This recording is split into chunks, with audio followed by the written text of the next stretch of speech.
Live. TGIT, baby. I'm excited to talk about the topic today. I don't want to say it incorrectly. You came up with the title being a peace-filled chaos wrangler. That's a good one. For episode 57, let's do it. First off, let's define what is a peace-filled chaos wrangler. I have to slow down to say it. I do. It's so you can be calm even when things are chaos or hectic, and you can keep your peace no matter what's going on the outside. Okay, so it's somebody that can, regardless of any emotional storm, any chaos, they can stay centered, grounded. Yep. Why is it important? Why would it matter to stay grounded or to stay stress free? I guess you could say. Why would Great that matter? question. Why is it important to keep your peace? Because that's where you make the best decisions from, and that's where Okay, happiness is in the present when you have your and peace. that's kind of what we're all after at the end of the day, right? hmm Like we all want to feel better, we all want to transform our body, but when we dive into why, it's because we're going to feel better, because it's going to make us happier. Okay, so if happiness is the end result, how do I go about that? Because yeah, like you know, you know as well as I do, the world we live in is crazy, it's chaotic. Being a RN or any healthcare worker, sometimes is thankless, especially with the administration, especially with patients. I mean, the stress, it's easy to get up there. And what's kind of the first action? Let's say I'm starting new. How do I start to become a peace-filled chaos wrangler? I think the first and simplest answer, and I'm not saying it's the easiest, is knowing you have a choice. You can choose Mm, your emotional state. You can change your emotional state, which should feel hopefully empowering. yes, that's powerful. Very succinct too. Bridget says, good morning. Good morning, Bridget. Good to see you here. I think that's powerful. I remember hearing when I was a kid, I think it was Zig Ziglar who said, life is 80% or 20% what happens to you and 80% of how you view it. Okay, fair Mhm. enough. So how can okay, so we know we have a choice. We take the responsibility on. We say, okay, how I feel is my responsibility. It's my choice. Yes, external circumstances can influence it, but it's not going to control it. I have the final say. Now what? Okay, so you start with the mental game, and maybe then you check in with your body because we feel it physically, right? When we're anxious and things are happening around us, maybe your heart rate's accelerated, your breath starts to shorten, your muscles get all tense. So what if you just took a deep breath? And that might be just enough of a restart. And it sounds so simple, but it's free and it's always available to you, and it does alter the way you feel physically in your body, which can alter your mental state, and then vice versa. Really well said. So awareness, and then even getting into an action, breath. Mhm. I think I heard maybe it was Tony Robbins or someone, too many people in my head, that said, you know, oh, man, I'm going to butcher this analogy, so maybe I won't say it. But breath controls has the power to change our biochemistry, has the power to change how we feel in the moment, uh, probably more drastically than we give it credit for. Absolutely. I think it's that Hoff guy who says the breath is a door. Oh, Wim So just Hof. think about Yeah. anytime you can open it Ooh. and stuff, and it's always there for you. And here now we talking. So we got A and B. All right. So awareness, breath, Yeah. and we have to come up with a C. Is it going to just be calm? Just That's straight a to good one. C. ABC, baby. Got to learn your ABCs. You got to do Short and them. sweet and to the point. I do like that. Okay, so have the awareness, have the focus on the breath. What would be like, okay, focus on my breath, but what does that mean? Give me like what's an exercise I can do?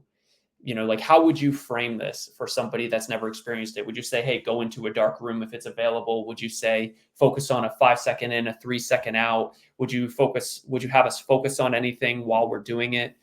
What would be that exercise? I think for just on the fly, maybe the easiest one would just be take a breath and where you actually feel your belly button fill up because you're pulling that air all the way down into your torso because we take shallow breaths typically. So you kind of imagine your torso is like a glass of water and you're feeling it from bottom, so down by your belly button, middle into the lower part of your lungs, and then top into your chest. And then you breathe out like you're pouring the water.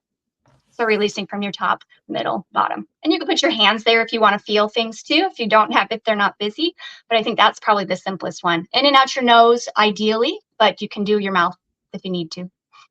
If I'm feeling very anxious, how long does it take, or stressed, how long does it take until I start feeling a difference from breath work? I think it just takes one breath, but I don't know everybody's body. And I don't know, Sure. you might take you a little bit to deepen it and stuff too. But I think even just noticing the breath, what you notice and put your awareness on grows, right? So if you're just sitting there with your breath, what else could be going on? I mean, Mm. you're just with that thing right there. And so I feel like that focus, like that monotasking, just for that brief moment. I mean, how long does it take you to take a breath? I guess it depends on how deep it is, but that could just kind of change things pretty Yeah, significantly. kind of just bringing a focus back to the present, it sounds Hmm. like, to be grounded. I know for me, I was introduced to this idea many, many years ago, but I had a difficult time with it, and when I would sit there, I'd, like, try to breathe, but then I'd get distracted and, like, Hmm. I don't know if it's I don't have ADHD, but I have ADHD tendencies, and the Hmm. reason I say I don't have it is because I don't own any diagnosis that has been made to me. Hmm. Like, I'm not playing that game. My identity is not gonna be shaped by a diagnosis. Right. I have those tendencies, Hmm. but I am capable of, you know, whatever. So, that's just a little distinction of mine. But, and we can talk more about that. But what I used to do, and it helped me tremendously before I could sit and just breathe, was I would get up and force myself to breathe. Well, what forces me to breathe? Activity. So I would Hmm. get up and I would do jumping jacks for like until I just couldn't. So I would do them. Well, maybe that's a bad example. I would really what I would do is jumping jacks, but if I really wanted to get to the point that I pushed a lot and really got some heavy breathing, I would do some bag work. Hmm. So like boxing, kickboxing, stuff like that. Hmm. And every time I would do strenuous activity for 2 to 3 minutes, I would always feel way more grounded after. And Hmm. I think that that's the you know I've heard some peace teachers say that there's living in your head and living in your body, Hmm. right? And it sounds like all this breath work brings us back from our head into our heart, from our Yes. head into our body. And Hmm. when we're in our heart or in our body, we make better decisions. We're less stressed. Yeah. We can be this peace-filled chaos wrangler, if you Hmm. will. That's something that's helped me is Hmm. strenuous activity. Okay. Well, there's a lot of different breathing techniques if you like techniques, but I feel like starting simple and just noticing your breath is an easy one. They have the Yeah, box breathing where you breathe in for 4 counts, breathe out for 4 counts, breathe in, breathe out. There's 4, 6, 8. I mean, there's a lot of different ones for you to play around with and all do it try. together. You can add a little mudra with your hands if you have them. I kind of just wanted to start simple because you can do that breathing while everybody's watching you, right? It's not going to be I like this mean, weird, you kind of keep it on the fly. I kind of want to do some breathing right now. Like I'd love to do like take me through like box breathing, if you will, or take me through, something because I feel like, it's easy to especially watch these types of videos, but you know, the study suggests that when people consume information and don't immediately take action, even if they get actionable steps but don't immediately do them, the likelihood of them changing anything from watching a video goes down. So I would love like right now, like take me through. Okay. Like, okay, so Well, let's just say we can do the hypothetically, let's say that me and you are together, right? And we are, I come to you, I'm stressed out. And like you take me through in real time. I'm your son, I'm your daughter. Like, what would we do together? Right. Well, I would first invite you. Would you like to share this breath with me or some nice deep breaths with me? So hopefully I have I your I permission. would. I would. All right. And then I would say, I don't know if you're standing or sitting, but wherever you're at, you're just going to kind of embody royalty. So stand up nice and tall. So that's going to elongate your torso so you can get your breath down there. Not So you're already feeling better because you're feeling taller, right? You can put your right hand on your chest and your left hand on your belly. This is just going to kind of give you a physical sensation of your breath and as well as pulling it into your body. You can close your eyes here if you have that available to you. So you're just shutting down one area of your senses so you can just kind of calm down. And then you're just going to take a nice inhale. We'll count to 4. We'll do the box breathing. Inhale for 4 counts. So 1, 2, 3, 4. And then hold for 4 counts. Hold your breath. And then slowly empty for 4 counts. And then hold for 4 counts. And then you can just repeat that as many times as you want. Or you can just let you have a mindfulness moment and just let your breath take care of you without actually taking it, like making it do the things you want it to do. Just kind of try it out. I like that. Yeah. I will say too, I really liked what you said about closing the eyes to reduce, to One eliminate sensory more of the experience, right? stimulation. Yeah, Hmm. yeah. I will say too, one of the best investments I've ever made, not just because I have a toddler. But when I do choose these meditative moments, Mhm, ooh, that alliteration. When I do choose these meditative moments and I have 5 minutes, this is probably one of the most profound uh, increases to my well-being mhm, because it cuts down more of that stimulation. I will say mm, there's nothing better um, for me yep, than 10 minutes in the morning, 10 minutes at night. It's already quiet in my house, but I can just, my son's already sleeping and I just sit in bed or sit in, this room, this office, and I put them on and I just sit. And you don't even hear the small creaks of your home or the wind outside. It's like you're kind of in this sensory deprivation for a moment. hmm. So I love Can you that. And hear then I your do the heartbeat breathing when you too. wear those? It depends, but Okay. yes, generally. Usually I don't feel my heartbeat per se, or I hear my heartbeat, but yes, I do feel I hear my Yeah. pulse in Okay. my, yeah, Yeah. it gets funny. Um, which is, I mean, a very cheap deprivation tank chamber. If you guys Mhm. are familiar with the sensory deprivation tanks and the benefits of them, have it at home. You're not going to be weightless, but you could do this floating in a jacuzzi maybe. And Right? then you Oh, and I would. think the cool thing about where we placed our hands too, you can feel your heartbeat and you can also obviously feel your belly expand. So maybe you give people who are sad about their bellies, maybe it's a moment of gratitude for your tummy. And then also notice your heart rate kind of increases usually when you inhale and it decreases as you exhale. And the bigger that number or variance is, heart rate variance, sounding so fancy, the healthier your heart is. Yeah, that's wonderful. Is there anything else you would tell somebody that maybe is in or help somebody with that's maybe in a little bit of a stress situation and they don't see a way out? I think to ask them to take a step back, realize hopefully nothing's on fire.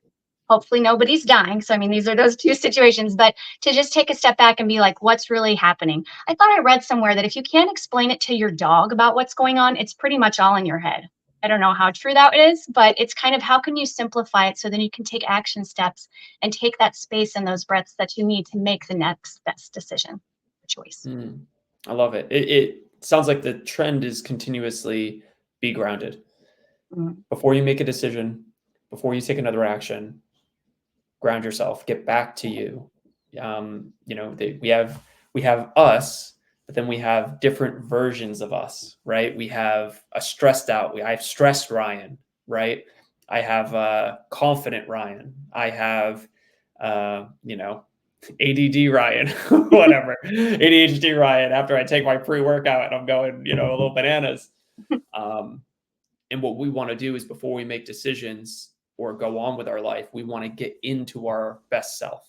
And that's one of the easiest ways it sounds like that you're able to do that, help other people do that, and just I think generally is known to do Isn't that. that interesting too? When you bring yourself back to your body, that's kind of where intuition is, right? Like gut feelings, Mm, like your heart knows the way or something. So I feel like we have the answers inside of us most of the time. It helps to have people out there to help you too. But if we took the time to maybe just listen to that inner voice, usually it knows the direction we need to be going. I love that. So good, so succinct. We have a hey there in the chat. Hey Yay. Amy, good to see you. Good to see you. All right. I love it. I'm cool to end it there. I think that's great. Okay. Make it Fabulous. really locked in. Unless there's anything you want to add. No, just enjoy your breath. I think it's just such a simple practice, but it can be so profound. And keep in mind, it's a practice. So every little bit helps. There's no perfection here. And play around with what feels good to you. I love that. We had Amanda say, I've been saying this, I've been saying to myself, sit with this when it's a stressful situation and I can see a path. Wow. Mhm. Yeah. That is a amazing skill, Amanda. Mhm. That is a skill that I've only just been able in the last few years to really develop well. So I Mhm. commend you for that. I feel like a Yeah. lot of people never do. Um, and that's to say, it sounds funny, but my biggest enemy, my invisible enemy, was being bored for a very long time. Mm. I was a junkie when it came to stimulation. Whether it be, I would kid myself and I would say, oh, but I'm always learning. I'm always listening to something. I'm always growing. But Mhm. really, I was afraid of being quiet because Mhm. I would feel, and it's all about how we describe things, right? Like at the time, I considered silence a gnawing on my like being. it felt like so uncomfortable to just sit there and be bored. Mm. But I will say it's easy to get addicted to the opposite as well, where I love and I look forward to my time of quiet. And I think there was I was watching a documentary a long time ago, years ago, about a monk, and he had said that it gets addicting to sit in silence, to the point that I think he was on like they a few times a year do like 24 hours sitting in a cave, or 48 hours, and he stayed there a week and he didn't want to leave. It took somebody else to come drag him back. Wow. So it's, kind of an inch. That's a side I've never gotten into. Right. Like, that's really deep. But I will say, like, it's funny, we talk about habit formation, right? Atomic habits. We need to optimize for the start, not for the finish. And that's what I do with this. I have these, out, and I make the rule with myself: 1 minute. That's it. I give myself 1 minute. I have to do 1 minute twice a day. Have to. And there's no excuse. 1 minute. Come on. I can do that while I'm in the bathroom. 1 minute, right? And what usually happens, as long as I'm not in the bathroom, is I want to sit there for longer. And I sit in, and it makes it 5, 10. And the longer I go, the more I want to go. So very nice. And that's something, a side point, when you were saying having them in your Yes. visuals, like the things, what can help you remember to take those breaths? I like wearing Yes. bracelets on my wrist, usually on your dominant hand. So when you're reaching out for something, you see it, and then you're maybe even have it say breathe on the inside of your wrist, whatever. But those little visuals to just help you remember, oh yeah, there's this available. It's always available to me. Let me use this. You want to hear something so funny? When I first started learning about breath work, this was going back, or I'll say when I really started diving into it, this was back actually when I was learning about Wim Hof, and this was back in 2020, I want to say. And this is when I was at almost the peak of my like addictive stimulation, keep riding the high, caffeine. My sleep, is getting affected. Still sleeping a lot, but not very deep. And I needed those reminders. I wasn't a bracelet guy, and I'm not a tattoo guy. I'm too afraid of changing my mind. So what I did was I took a non-toxic, marker, and I wrote "breathe" right here on the inside, because this is where I would get a tattoo, and it looked. I'm not gonna lie, I'm not an artist. I did do it with my right hand. It looked pretty cool, and it lasted like a week or so. Because I just wouldn't scrub that part of my arm, and I would touch it up every day. And I will say that even just that visual helped. Although after a while, I would just ignore it. Right. Because it just became a part of my environment. So I will say that when you do have a trigger that works, sometimes you need to rotate the triggers. Right. Because you just consider it part of your environment again, and now you're just desensitized. Right. Good stuff. Cool. Or even every time you wash your hands, have that be the moment where you sit and breathe. Might as well add that together, because it goes together. So you don't add it with another habit that you already do. So maybe you're more often triggered to be in there, because there's never too much of it, right? You can't breathe too much. You could do the same thing before you eat a meal, same thing after you eat a meal. Before you eat a meal is really powerful too. Yeah. Because, we think about our hunger cues, the awareness of being satiated. Right. And a lot of the times we're so stimulated, we're not experiencing all the signals. So that can calm us down to feel the signals as well. Yeah, for every time you touch a doorknob, go for that breath. I do it right before when I click my seatbelt. I take a deep breath when I'm in the car, because that's a good one. I'll need a little zen right before that happens. Amanda says new to me too. And Amy says ditto Ryan. Cool. All right, guys. It's been a pleasure. Hopefully this is beneficial. And we'll see you tomorrow with Coach Rachel. All right. Bye. Deep breaths. Deep breaths. Take your deep breaths. Yep. Bye. Yay.